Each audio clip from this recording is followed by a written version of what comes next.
उनके वचन से भूल से भी कहीं कोई बात निकल जाती है तो उनका इतना प्रभाव होता है कि वो बात भी सच हो जाती है। जान करके तो वे कभी मिथ्या बोलते ही नहीं। और समझो भूल हो सकती है, गलती ये हो सकती है, वो झूठ नहीं है, वो भूल है। किसी भाई ने पूछा कि आज एक प्रकार से कि कौन सी चीज है, और कह दिया कि भाई है तो आज चोट।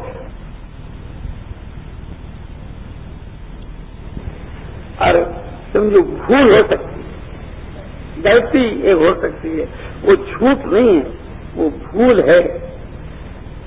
जैसे किसी भाई ने पूछा कि आज एक प्रकार से कि कौन सी चीज है, और कह दिया कि भाई है तो आज चोट, और भूल से कह दिया आज तीज है।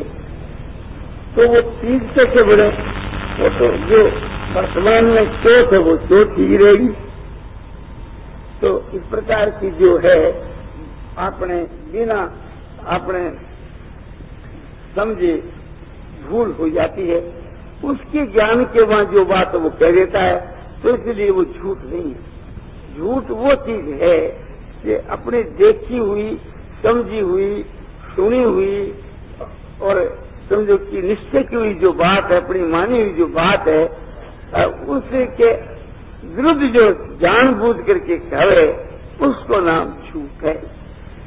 और अपने समझ में जो बात है और वो बात कहे वो मिथ्या नहीं है।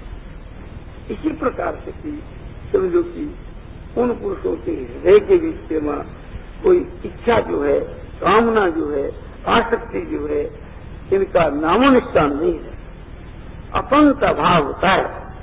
फिर भी एक प्रकार से कि व्यवहार काल के बीच के वहां समझो कि इच्छा जो है और बातचीत के बीच के वहां समझो कि ममता जो है, बातचीत के बीच में हेमता जो है, बातचीत के बीच के वहां समझो कि आसक्ति सी जो है, ये प्रतीति तो होती है। क्योंकि एक प्रकार से व्यवहार भी कैसे हो सके?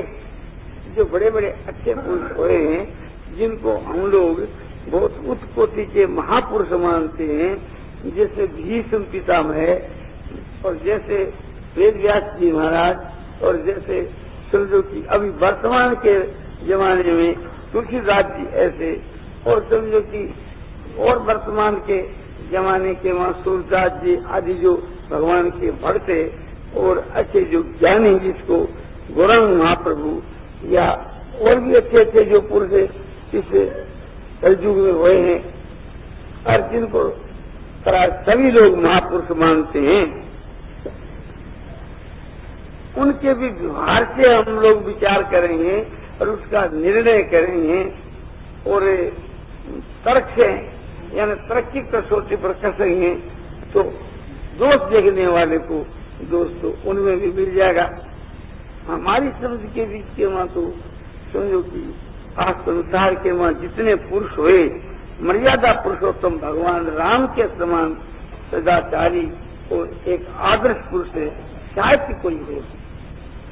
किंतु हम भगवान श्री राम के आचरणों के बीच के वहां भी और उसे आलोचना से दोष बुद्धि से देखेंगे तो दोष देखने वाले को तो उनके वहां भी दोष दिख जाएगा।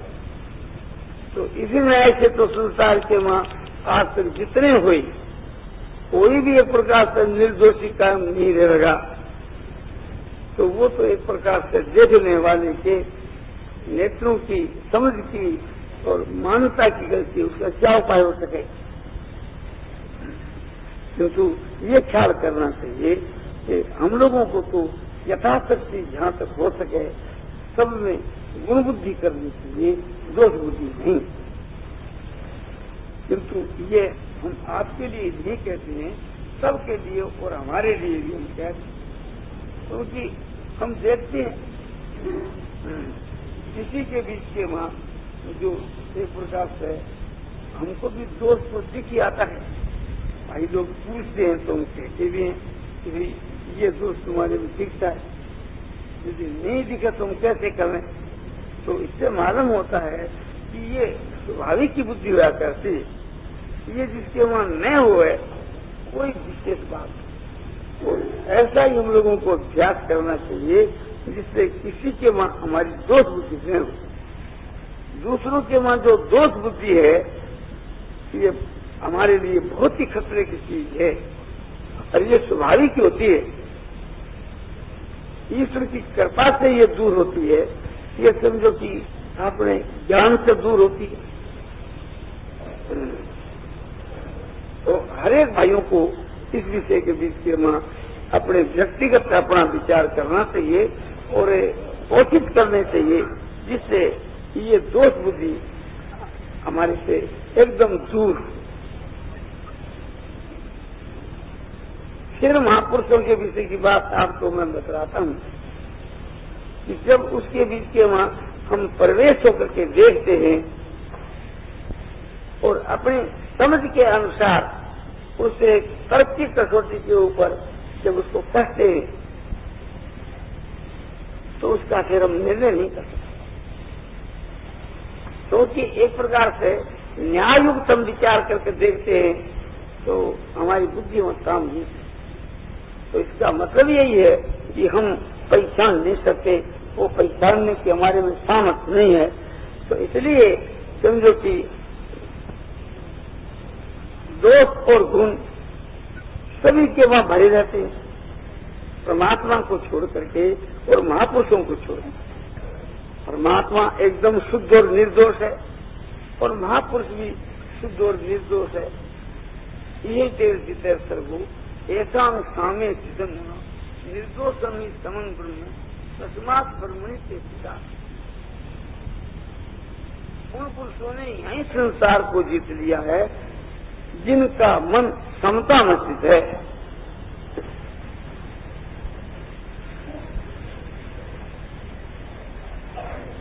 ब्रह्म जो है निर्दोष है, शुद्ध है और सम है।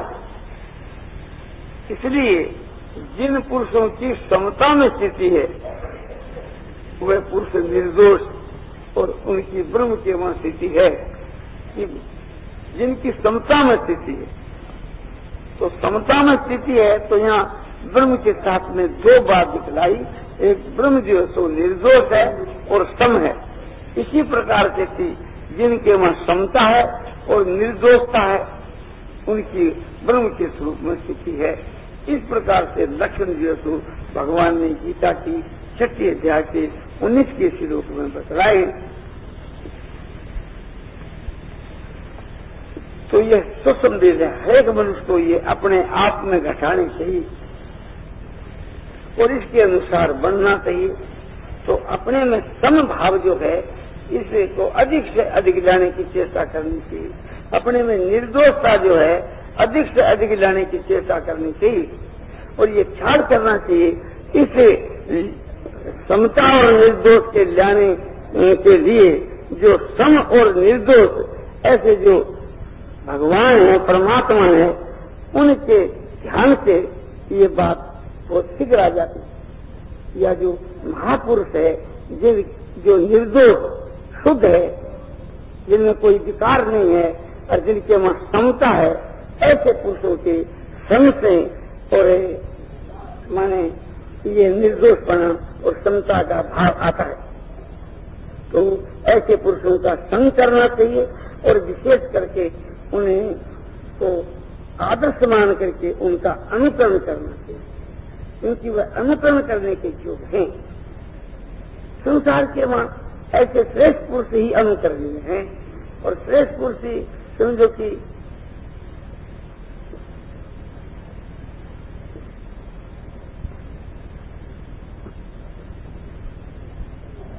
पूजने के योग, आदर करने के योग है। वे नहीं चाहते, किंतु हमारे लोगों के लिए वे ये आदर करने के योग है। भगवान के विषय में कहा विष्णु सहस्रनाम में अमानी मान जय मान्यम लोक स्वामी लोक। भगवान अमानी है, स्वयं भगवान मान नहीं चाहते। हम लोग सब कोई भगवान को मान देते हैं किंतु भगवान खुद मान नहीं चाहते। जिस प्रकार से भगवान मान नहीं चाहते ऐसे महापुरुष भी मान नहीं सकते और दूसरों को मान देते हैं। तो महापुरुष भी दूसरों को मान देते हैं और भगवान भी दूसरों को मान देते हैं और माने परमात्मा को सब लोग मानते हैं। ऐसे महापुरुषों को भी लोग मानते हैं कि ये महापुरुष है, किंतु वे अपने को महापुरुष नहीं मानते। ये पक्की पहचान है, जो अपने को महापुरुष मानता है वह महापुरुष कभी नहीं होता। जो अपने को श्रेष्ठ मानता है और सबके द्वारा अपने को पूजने के योग्य मानता है वह पूजने के योग्य नहीं। जो अपने को सबसे बड़ा मानता है, श्रेष्ठ मानता है, वह श्रेष्ठ नहीं। लोग तो उनको श्रेष्ठ मान सकते हैं, किंतु वे खुद से नहीं मानते। तो ये बात तो खुद वो ही जान सकता है कि भी वो अपने आप को कैसे समझता है, कैसे मानता है। और जो अधिकारी जो पुरुष होते हैं, उन अधिकारियों के मां समझो कि उनकी महिमा जहाँ शास्त्रों में आती है, ऐसी महिमा भी आती है कि उनके नेत्रों की दृष्टि जितनी दूर तक पड़ती है उसका प्रभाव पड़ता है। और नेत्रों की दृष्टि के द्वारा परमाणु जहाँ एक प्रकार से जितनी दूर के विषय में उनके नेत्रों के द्वारा जो परमाणु पड़ते हैं उनके ऊपर असर होता है नेत्रों की दृष्टि का। और उनको भी कोई देखते हैं तो देखने वाले पर भी असर होता है। श्रद्धा होने से तो अधिक असर होता है, नहीं तो समान असर होता है। इसी प्रकार से कि वे महापुरुष किसी को याद करते हैं तो एक प्रकार से कि उनके मन का असर दूसरों पुरुषों पर होता है। और उस महापुरुष को भी कोई दूसरे लोग याद करते हैं तो याद करने वाले पुरुषों को लाभ होता है। इसी प्रकार से कि समझो कि वे किसी को स्पर्श करते हैं तभी एक प्रकार से उनको लाभ होता है, और उनको भी कोई स्पर्श करते हैं तो भी लाभ होता है। तो इस प्रकार से और वार्तालाप करने से भी, तो आश्री के बीच के माँ वार्तालाप करने से और स्पर्श करने से और परस्पर दर्शन करने से और स्मरण करने से एक प्रकार से सभी प्रकार से लाभ होता है। इसीलिए कहा गया है कि महापुरुषों के दर्शन से, भाषण से, स्पर्श से, वार्तालाप से समझो कि लाभ होता है। किंतु ऐसे जो पुरुष संसार के माँ समझो की देखने के माँ नहीं आती, जिनकी ऐसी महिमा गाई गई है। और ये बात ही है कि संसार के बीच के माँ साधक जो पुरुष है, श्रेष्ठ जो पुरुष है, सात्विक पुरुष है, जिनमें देवी संपदा के लक्षण रहते हैं, उनका भी असर होता है। उनके अनुसार उनका भी असर होता है। और जिनके माँ आखिरी संपदा है, उनके संग से आखिरी संपदा वाले पुरुषों के संग से आखिरी संपदा का भी असर होता है। तो ये एक प्रकार से समान भाव से प्रभाव तो सभी का, और उन्हें महापुरुषों का एक विशेष पड़ता है। ये बात युक्ति संगत है, देखने में भी आती है और शास्त्र संगत भी है।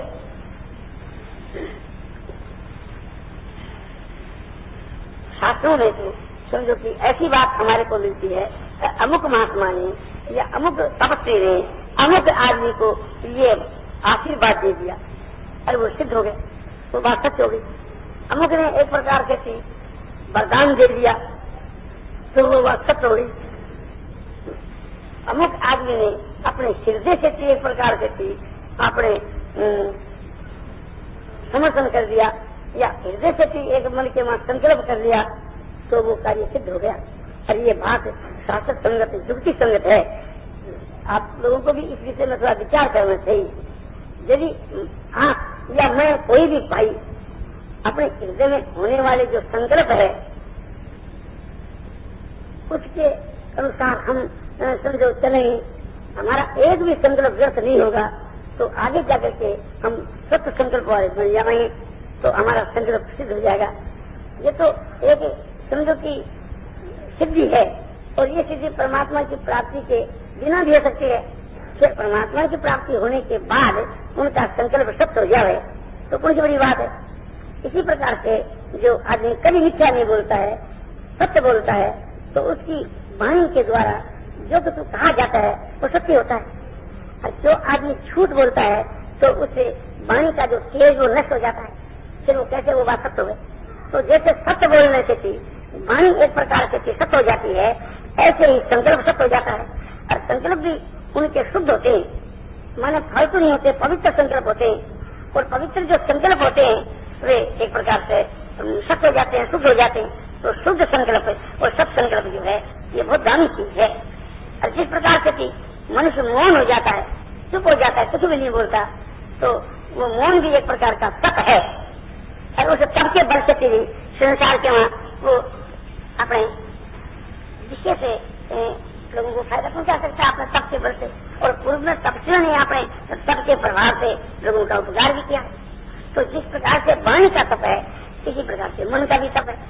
कि जो आदमी समझो कि अपने संकल्प रहित हो जाता है, मैंने एक जैसे मौन होना, वाणी करके मौन होना, और ऐसे ही मन करके संकल्प से रहित होना, तो ये भी एक बड़ी महत्व की चीज है, संकल्प रहित होना। इसी प्रकार से समझो कि हमारी जितनी जो इंद्रियां हैं, उन इंद्रियों को हम अक्रिय कर देवे, यानी विषयों से रहित कर देवे, तो उन्हें जेमा बल आता है, तप आता है, और वे हमारी इंद्रियां प्रभावशाली बन जाती है, उनके मन सिद्धियां आ जाती है, और परमार्थ विषय की भी सिद्धियां आ जाती है। किंतु इस प्रकार से आजकल कौन कोशिश करता है? कहा जाता है कि इंद्रियों को वश में करना चाहिए, मन को वश में करना चाहिए, इंद्रियों को समझो कि विषयों से रहित करना चाहिए, मन को विषयों से रहित करना चाहिए। इसके करने से भी हो सकता है मन जो है और इंद्रियां, इनको वश में करना, मन और इंद्रियों के विषयों से इनको रहित करना, यानी समझ विच्छेद करना, और मन और जो इंद्रियां जो है इनको अपने कंट्रोल में करना, और मन और इंद्रियों के द्वारा संसार के वहां वैराग करना, उपरम होना। तो ये सभी एक प्रकार के तप के ही भेद हैं। ये सब मन और इंद्रियों के तप हैं। इनके करने से उनकी शक्ति बढ़ती है, इनमें योग्यता आती है, शुद्ध होते हैं, और वे उनका फिर इंद्रियों का मन का हम प्रयोग करें तो प्रयोग की सिद्धि भी होती है। तो इन सब बातों को ख्याल में लाकर के ये एक तपस्या का विषय है, ये एक ऊंची कोटि का विषय है। और समझो कि महात्मा जो होते हैं, उस कोटि के जो पुरुष होते हैं, उनमें तो ये बात स्वाभाविक ही होती है कि संसार के वहाँ वैराग होना, और मन और इंद्रियों का वश में होना, और समझो कि वे इच्छा करे तो संसार से मन और इंद्रियों को रोक करके रखना, तो कर भी सकते हैं, सामर्थ्यवान है, उनके लिए कोई भी असंभव बात नहीं है। तो इसके लिए हम लोगों को संसार से वृत्त होना चाहिए।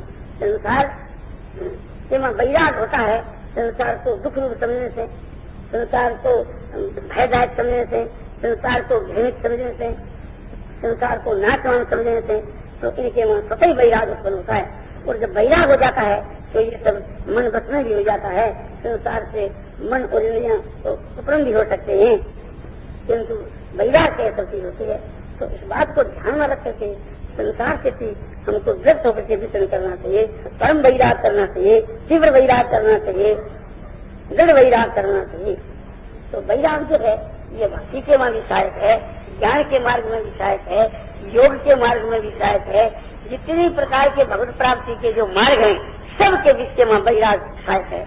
वैराग एक प्रकार से भी साधनों के बीच के वहाँ मदद करने वाला है। इस बात से हर एक माता बहनों और भाइयों को वैराग का आश्रय लेना चाहिए। ध्यान योग करो नित्यम वैरागन सोपासे। तो देखो भगवान ने गीता की 18वें अध्याय के 52 के श्लोक के उत्तरार्ध के वहाँ ध्यान करने वाले व्यक्ति को ये बात कही है कि वैराग का आकार लेकर के और ध्यान योग के वहाँ नित्य स्थित होना, ये साधनों के बीच के वहाँ एक साधन बच रहा है। वैराग को आश्रय लेकर के और ध्यान योग के बीच के वहाँ नित्य स्थित रहना, तो ये ध्यान योग के बीच में बहुत ही मददगार है। इसी प्रकार से ये सत्संग की जो बातें हैं ये भी ध्यान योग के वहाँ बहुत ही सहायक है। इसी प्रकार से समझो आपने जो भगवान के नाम का जप है ये भी बहुत ही सहायक है। शास्त्रों का जो स्वाध्याय है ये भी एक ध्यान योग के वहाँ मददकारक है। और एकांत देश का सेवन भी बहुत ही मददकारक है। यूँ तो समझो कि हम कोशिश करें तो व्यवहार काल की हमारी सारी क्रिया साधन का रूप धारण कर सकती है। हमारा शयन काल साधन का रूप धारण कर सकता है। सोने के समय के बीच में वहाँ मन इंद्रियों को संसार से हटा करके, संसार के विषय से रहित करके और हम परमात्मा विषय परमात्मा के सन्मुख होकर के सोए, तो वो शयन काल भी हमारा साधन काल बन सकता है। इसी प्रकार से हमारे शरीर से होने वाली जो सारी चेष्टाएं हैं, सारी जो क्रियाएं हैं, उसके बीच के मां समझो कि स्वार्थ का त्याग हो जावे और वो हमारी सारी क्रिया भगवान के लिए हुए, परमात्मा के लिए हुए, निष्काम भाव से होने लगे, तो सब एक प्रकार से मुक्ति के देने वाली बन जाए। तो ये बात समझ में आनी चाहिए, ये सिद्धांत समझ में आना चाहिए। यदि ये सिद्धांत समझ में आ जाए तो बहुत जल्दी कल्याण हो सकता है, इसका रहस्य समझ में आ जाए। एक प्रकार से हम लोग मानते हैं कि इसका ये रहस्य है, किंतु जब उसके अनुसार हमारा बर्ताव नहीं है, हम उसको काम में नहीं ला रहे हैं, तो वास्तव में समझ ही नहीं है। वो समझ अलग ही है, निराली है। जो श्रद्धा पूर्वक, विश्वास पूर्वक जो समझ होती है वो काम में लाई जाती है, और जो काम में नहीं लाई जाती वो समझ कोई काम की नहीं, वो समझ कोई काम की नहीं है। ये तो कारण ही है कि एक प्रकार से हमारे में जितनी समझ है उसको एक प्रकार से काम में नहीं जाती। इसी कारण से हमारा पतन होता जा रहा है। हर एक माता बहनों को, भाइयों को एक प्रकार से जो बात जिसको आप ठीक समझते हो उसको एक तत्परता के साथ में आप काम में जाओ तो आपका बहुत शीघ्र उद्धार हो सका। जैसे आपने अपने हृदय से यह बात समझी कि ब्रह्मचर्य का पालन करना बहुत उत्तम है, आपने हृदय से यह बात समझी कि सत्य बोलना बहुत उत्तम है, आपने ये बात हृदय से समझी कि समभाव बहुत उत्तम है, और फिर भी आप सबके साथ में सम व्यवहार नहीं करते हो, सत्य व्यवहार नहीं करते हो, ब्रह्मचर्य का पालन तो नहीं करते हो, दूसरे के धन के ऊपर गिलानी नहीं रखते हो, तो आप सोचो ख्याल करके कि उसका जो फल होना चाहिए वो कैसे हो। आप फल तो चाहते हो वह कि एक प्रकार से उत्तम दर्जे का, और उत्तम बात हृदय से समझ करके उसको काम में जाते नहीं हो। इसलिए हमारी ये प्रार्थना है कि अपनी समझ के अनुसार जिसको आप उत्तम समझो उसको आज से काम में जाना शुरू कर दो, और ये निश्चय कर लो कि जिस बात को हम युक्ति से, शास्त्र से, अपनी आत्मा से अच्छी बात समझ लेंगे, उत्तम समझ लेंगे, उसका कभी त्याग नहीं करेंगे, उसको काम में जाकर के छोड़ेंगे, तो आपका बहुत शीघ्र उत्थान हो सकता है, उद्धार हो सकता है। ये खास करके के आपके वहां दोष है कि जिसको आप जिस बात को बुरी समझते हो, खराब समझते हो, और खराब समझ करके फिर करते हो, और जिस बात को आप अच्छी समझते हो और अच्छी समझ करके भी काम में नहीं लाते, ये आपके वहाँ बड़ा भारी दोष है। इसी कारण से थी आपके लिए इतना विलम्ब हुआ, नहीं तो परमात्मा की प्राप्ति आपको आज तरह कदे की हो जाती। आसुरी संपदा बुरी चीज है, इसको आप कहते भी हो, समझते भी हो और मानते भी, और फिर भी एक प्रकार से उसका त्याग नहीं करते। और देवी संपदा अमृत के समान है, मुक्ति के देने वाली है, ऐसा आप सुनते हो, पढ़ते हो, समझते हो और मानते हो, और फिर भी एक प्रकार से उसका आदर नहीं करते, माने उसको आप काम में नहीं लाते, और देवी संपदा का फल जो मुक्ति है एक प्रकार से उसको आप चाहते हो, तो मुक्ति आपको कैसे मिल सकती। इन सब बातों को आपने काम में जाने की कोशिश करनी चाहिए। नारायण नारायण नारायण श्रीमन नारायण नारायण श्रीमन नारायण नारायण नारायण नारायण श्रीमन नारायण नारायण श्रीमन नारायण नारायण